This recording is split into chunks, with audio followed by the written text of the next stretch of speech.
موضوع کو تفصیل سے ڈسکس کریں گے. قرآن میں آیات کثرت سے ہیں منافقین کے بارے میں. خصوصاً سورہ منافقون نازل ہوا اور آخر زمانے کے سوروں میں سے جو نازل ہوا وہ تھا سورہ توبہ. اور سورہ توبہ میں اللہ سبحانہ و تعالیٰ نے بہت واضح ارشاد فرمایا وَمِمَّنْ حَوْلَكُم مِّنَ الْأَعْرَابِ مُنَافِقُونَ وَمِنْ أَهْلِ الْمَدِينَةِ بَعْضُ أَهْلِ النِّفَاقِ. ان کے علاوہ کثرت سے آیات ہیں. جیسا کہ توجہ دلائیں سوال پیدا ہوتا ہے کہ اتنی توجہ یہاں پہ رک جائیں. یہاں پہ یہ آیت بار بار یہ لوگ پیش کرتے ہیں ممن حولکم من الاعراب منافقون ومن اہل المدینہ مردوا علی النفاق کہ اچھا اس آیت سے یہ ثابت کرنا چاہتے ہیں کہ دیکھو صحابہ کرام میں بھی منافق تھے. اللہ تعالیٰ قرآن مجید میں فرما رہے ہیں. لیکن آپ ذرا آیت کو غور سے پڑھیں گے نا تو آپ کو سمجھ میں آ جائے گا کہ آیت خود اس بات کی دلیل ہے کہ صحابہ میں منافق نہیں تھے. آیت کیا ہے؟ وَمِمَّنْ حَوْلَكُم مِّنَ الْأَعْرَابِ مُنَافِقُونَ. اللہ فرما رہا ہے کہ تمہارے ارد گرد اعراب میں کچھ منافقین ہیں. اب یہاں پہ حولکم جو اللہ نے فرمایا اللہ تعالیٰ نے حولہ کا نہیں فرمایا. یہاں پر جو ضمیر کا استعمال کیا گیا ہے وہ جمع کی ضمیر ہے. حولکم تمہارے ارد گرد اعراب میں منافقین ہیں. اب یہ جب یہ حولکم کہا جا رہا ہے تمہارے ارد گرد، حولکا کہا جاتا تو ہم کہتے ہیں کہ رسول اللہ سے خطاب ہو رہا ہے اور رسول اللہ سے کہا جا رہا ہے کہ رسول اللہ آپ کے ارد گرد جو اعرابی ہیں ان میں کچھ منافق ہیں. یہاں پر کیا کہا جا رہا ہے؟ یہاں پر خطاب رسول اللہ سے نہیں ہو رہا، یہاں پر خطاب ہی صحابہ سے ہو رہا ہے. صحابہ سے ہی کہا جا رہا ہے ممن حولکم من الاعراب منافقون کہ صحابہ میں منافق نہیں ہے. صحابہ کے ارد گرد جو عرابی ہیں دیہاتی لوگ ہیں، اور یہ دیہاتی لوگ کون تھے کہ فتح مکہ کے بعد اسلام کا غلبہ ہو گیا، اس غلبے کی وجہ سے مجبوری میں انہوں نے اسلام قبول کر لیا تھا جیسا کہ شعبان بھائی نے ابھی بتایا. تو اللہ تعالیٰ تو یہ بات صحابہ سے ہی کہہ رہا ہے کہ تمہارے ارد گرد کے جو بستیاں ہیں دیہات ہیں وہاں پہ کچھ ایسے منافقین ہیں اور اہل مدینہ میں کچھ منافق ہیں. تو اگر صحابہ میں کچھ لوگ منافق ہوتے اور اللہ کو تنبیہ کرنی ہوتی تو اللہ تعالیٰ کہتا فیکم منافقون کہ تم میں کچھ لوگ ہیں جو منافق ہیں. پر اللہ تعالیٰ فیکم نہیں کہہ رہا، اللہ تعالیٰ کہہ رہا ہے تمہارے ارد گرد کچھ لوگ اور مدینہ میں رہنے والے کچھ لوگ ہیں جو منافق ہیں. تو اس آیت میں کم سے جو خطاب ہے وہ خطابی صحابہ کرام سے، صحابہ سے ہی کہا جا رہا ہے کہ تمہارے ارد گرد وہ منافق ہے. تو صحابہ میں کیسے کوئی منافق ہو سکتا ہے جب صحابہ سے کہا جا رہا ہے کہ تمہارے ارد گرد کچھ لوگ ہیں جو منافق ہیں. تو بہرحال جیسا کہ شعبان بھائی نے بتایا کہ مہاجرین میں سے تو کسی کا منافق ہونا یہ ممکن ہی نہیں، کیونکہ ہجرت تو ایک اتنی بڑی دلیل تھی. ہجرت کے موقع پہ تو ایسا تھا کہ بہت سارے لوگ ایسے تھے جو ایمان لائے تھے اور اپنا ایمان انہوں نے چھپا کر کے رکھا تھا اور آزمائشوں کے ڈر سے. تو اس میں کوئی آدمی جھوٹا اپنا ایمان کیوں ظاہر کرے گا جبکہ وہ دور ایسی مشکلوں کا دور تھا جس میں چھپا. اسی طرح سے عشر مبشرہ میں سے کسی کو منافق بولنا ممکن ہے کہ عشر مبشرہ ان کے لیے جنت کی بشارت اللہ تعالیٰ نے دی ہے.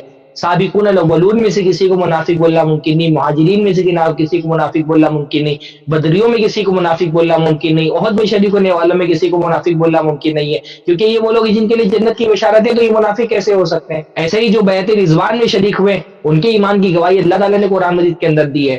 تو بنیادی طور پر جو ایک طبقہ صحابہ کرام کا ہے اور خاص طور پہ ان میں جو معروف صحابہ کرام ہیں جن کے ایمان کو مشکوک کرنا ان روافض کا اصل مقصد ہے، ان کے لیے تو ایمان کی بہت ساری گواہیاں آلریڈی موجود ہیں. تو ان میں سے کسی کو منافق قرار دے دینا اصل میں ان نصوص کا انکار کرنا ہے. اگر کوئی انسان عشرہ مبشرہ میں سے کسی کو منافق قرار دیتا ہے تو گویا کہ وہ رسول اللہ صلی اللہ علیہ وسلم نے جو ان کی جنت کی بشارتیں دی تھی اس کا انکار کر رہا ہے، کیونکہ جنت کی بشارت اس بات کا ثبوت ہے کہ وہ ایمان والے لوگ ہیں. ایسے ہی بیعت رضوان میں جو لوگ شریک تھے ان کے بارے میں اللہ تعالیٰ نے گواہی دی کہ اللہ تعالیٰ ان سے راضی ہو گئے. تو اللہ کا راضی ہونا خود اس بات کی دلیل کہ وہ منافق نہیں تھے. تو الگ الگ اعتبار سے بھی اگر جو صحابہ کرام میں جو مشہور صحابہ ہیں ان کے بارے میں اگر گفتگو کی جائے تو ان کے ایمان، جیسے حضرت معاویہ رضی اللہ تعالیٰ عنہ ہے، تو ان کے ایمان کا تو سب سے بڑا ثبوت یہی ہے کہ حضرت حسن نے ان کے ہاتھ پر بیعت کی اور حکومت ان کے ہاتھ پہ سونپی. جیسے آپ حضرت شعبان بھائی نے حضرت علی کے بارے میں فرمایا کہ ایسا کیسے ہو سکتا ہے کہ حضرت ابوبکر، حضرت عمر، حضرت عثمان نعوذ باللہ منافق تھے اور حضرت علی نے نہ صرف کہ ان کے ہاتھ پر بیعت کی بلکہ ان کے ساتھ مشیر خاص بن کر کے رہے اور ہر قدم ان کے ساتھ ان کا تعاون کیا. ایسے ہی ہم کہتے ہیں حضرت امیر معاویہ کے ایمان کا سب سے بڑا ثبوت تو صلح حسن ہے. صلح حسن نے حضرت امیر معاویہ کے ایمان پر مہر لگا دی کہ ایسا کیسے ہو سکتا تھا کہ حضرت حسن رضی اللہ تعالیٰ عنہ کسی منافق کے ہاتھ میں امت کی بھاگ دوڑ سونپ دیتے تھے. تو اگر الگ الگ صحابہ کی شخصیتوں پر بھی بات کی جائے تو الگ الگ طرح کے واقعات اور نصوص ان کی ایمان کی گواہی دینے والے. اللہ تعالیٰ ہمارے بھائیوں کو صحیح سمجھ عطا فرمائے. بارک اللہ فی، ماشاءاللہ دل خوش ہو گیا. مطلب مجھے تو ایسا لگتا ہے کہ جو سوال اٹھائے جاتے ہیں، جو بھی فیسز بدلتے ہیں، یہ ایک فیس آپ کے سامنے ہے، فیسز بدلتے ہیں، لیکن جو سوال صحابہ کے تعلق سے، ابو بکر عمر رضی اللہ عنہما کے ایمان کے تعلق سے جو اٹھائے جاتے ہیں، آج یہ جو کلپ بنی ہے نا بہت ہی زبردست. چلیے میں بھی اپنے کچھ پوائنٹس اس میں اضافہ کر دیتا ہوں. یہ لوگ کیا غلطی کرتے ہیں نا, غلطی نہیں کیا فراڈ کرتے ہیں, وہ یہ کہ برڈن آف پروف, جو پروف کا برڈن ہے نا ہم پہ ڈالنے کی کوشش کرتے ہیں. صحابہ کے بارے میں رضی اللہ عنہم ورضوا عنہ اللہ تعالیٰ نے فرمایا ہے. اب اس میں کوئی اگر کہے کہ فلاں صحابی منافق تھا تو کسے پروف دینا ہوگا؟ کیا ہم آ کے پروف دیں گے؟ ایمان کا پروف دو, ایمان کا پروف دو. بھائی ایک ایک صحابی کے ایمان کا پروف ہم دینے بیٹھیں گے؟ جب ایک عام طور پہ بات آ گئی, اور ایک کہاوت بھی ہے نا کہ innocent until proven guilty, کہ بھائی کوئی معصوم ہوتا ہے جب تک اس کی جرم ثابت نہ ہو جائے. تو یہ لوگ کیا مجرم کے سے سٹارٹ کر کے, منافق سے سٹارٹ کر کے اب بولے ایمان کا پروف دو. تو ایمان کا پروف کا ہمارے اوپر نہیں ہے burden of proof, burden of proof ان کے اوپر ہے, سب سے پہلی چیز. دوسری چیز آپ یہ دیکھیے کہ یہ لوگوں کی جو انکنسسٹنسی آپ دیکھ سکتے ہیں کہ جو بات جو کہہ رہے ہیں کہ آپ مثال کے طور پر جو لوگ خدمت کر رہے ہیں, قربانیاں دے رہے ہیں, ساتھ میں لگے ہوئے ہیں, اپنی جان دے رہے ہیں, مکہ کے اندر ہے, ہر حال میں نبی صلی اللہ علیہ وسلم کا ساتھ دیا. اب وہ لوگوں کے تعلق سے جب یہ کہا جائے کہ یہ لوگ منافق بھی ہیں, اعوذ باللہ, مطلب یہ تو انکنسسٹنسی ہے نا, دونوں کیسے صحیح ہو سکے؟ کہ بھائی کوئی اگر کہے کہ بھائی ایک مجرم بھی ہے اور وہ وہی ٹائم پہ جب جرم ہو رہا ہے وہی ٹائم پہ لیڈر بھی ہے ایک اچھے کام میں, سوال ہی نہیں ہوتا. یہاں سمجھنے والی بات کیا ہے کہ صحابہ کی قربانیاں کیا گواہی دے رہی ہیں, ان کی پوری زندگیاں کیا گواہی دے رہی ہیں. ایک تیسری چیز ہم اس بارے میں یہ دیکھتے ہیں کہ صحابہ کا جو ایکشن ہے, جو انہوں نے ساری چیزیں دی, اب یہ کون لوگ ہیں بولنے والے؟ یہ جو بولنے والے لوگ ہیں یہ کون ہو؟ تم 1400 سال بعد آ کر تم جو بات کرو گے, اور تمہارا ویسٹڈ انٹرسٹ ہے, کیونکہ ان کا عقیدہ ایک ہے جو انہوں نے اماموں کے تعلق سے قائم کیا کہ اماموں کے پاس وحی آ رہی ہے, اماموں کا ایک خاص مقام ہے, وہ ایک الگ پورا سٹریم بنایا. اب کیا ہوا کہ جو لوگوں نے قربانی دی, جنہوں نے دین آگے تک پہنچایا, تو ان کے اوپر ڈاؤٹ کرنا. اچھا اگر سوچو کہ صحابہ نعوذ باللہ, جیسے یہ لوگ الزام لگاتے ہیں کہ فراڈ کا الزام لگاتے ہیں, ہاں, تو پھر ایسا کیسے ہوا کہ اتنے بڑے بڑے سپر پاورز سے ٹکرا گئے اور سپر پاورز ختم ہوئے؟ ہاں, منافقوں سے.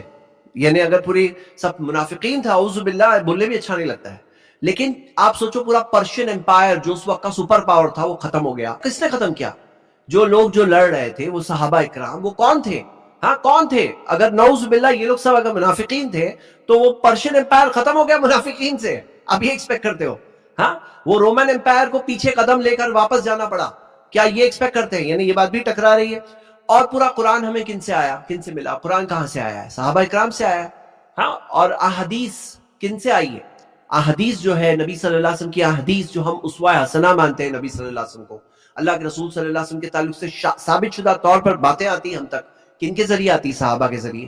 ہاں, اور آپ دیکھ رہے ہو کہ جو جس طرح سے بات بتا رہے ہیں کہ جو بہت سارے ہیں بتانے کی کوشش کرتے ہیں, حالانکہ لمیٹڈ منافقین تھے. اب حذیفہ بن یمان رضی اللہ عنہ کے پاس لسٹ بھی تھی, اور اگر آپ قرآن کی آیتیں پڑھو تو کچھ خاص اسپیسیفک انسٹرکشنز دیے گئے مومنین کو کہ منافقوں کے ساتھ کیسا برتاؤ کرنا ہے, ان کے ساتھ کیا کرنا ہے. یعنی ایسا بھی نہیں تھا کہ پورا اننون معاملہ جیسے بتا رہے ہیں. ہاں, جیسے بتا رہے ہیں, آپ خود دیکھو, جیسے عبداللہ بن ابی بن سالول جو منافقوں کا سردار, اب اس کے ساتھ برتاؤ اور باقی صحابہ کے ساتھ, ابو بکر رضی اللہ عنہ کے ساتھ, عمر رضی اللہ عنہ کے ساتھ, سینئر جو صحابہ اکرام ہیں ان کے ساتھ برتاؤ, فرق دکھتا ہے کلیئر کٹ. اور جو ان کے ایکشنز کے فروٹس ہیں, تو یہ چند چیزیں ہیں. اور میں سمجھتا ہوں ایک بہت ہی بہترین جو شیخ سرفراز نے بہت سارے الگ الگ اینگل سے الحمدللہ اس سوال کا جواب دیا. یعنی اگر آرگیومنٹس کو کاؤنٹ کرو شیخ سرفراز کے, نمبرنگ دو, تو کئی سارے انہوں نے قسم کے آرگیومنٹس آیات سے تو دیے ہی, کچھ کیا الزامی جواب بھی دیے. الزامی جواب یعنی کہ اگر تم یہ مانتے ہو تو خود تم جو صحابہ کو مانتے ہو, علی رضی اللہ عنہ کے ساتھ جو صحابہ تھے, پھر وہ لوگ بھی تو شک کے دائرے میں آ جائیں گے. یعنی ہر طرح سے انہوں نے اس چیز کو ڈبنک کیا ہے. میرے خیال سے بہت ہی زبردست ویڈیو کلپ الحمدللہ.